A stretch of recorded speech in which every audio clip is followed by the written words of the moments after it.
LNT काम पनिया में है नाम हो गई।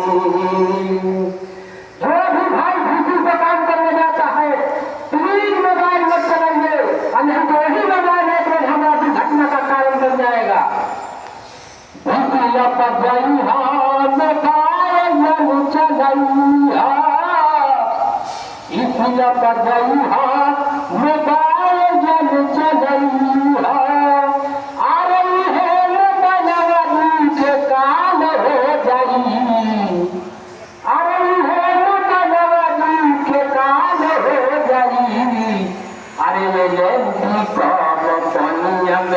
बदनाम हो जाई, एलएनटी काम पनिया में बदनाम हो जाई।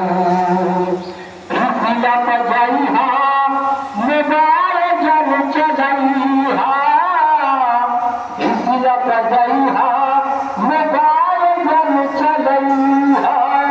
आ रही है बदनामी के काम हो जाई, एलएनटी काम पनिया में बदनाम हो जाई, एलएनटी काम पनिया में बदनाम हो जाई। हम प्रेस्टा कंपनी में काम करते हैं, अरे यही से ठेकावा के नाम पताई, यही से ठेकावा के नाम पताई। किसी में हम बराबर काम करी, अरे अपन देशवा के पहचान हो गई, एलएनटी काम पनिया में है नाम हो गई, एलएनटी काम पनिया में है नाम हो गई।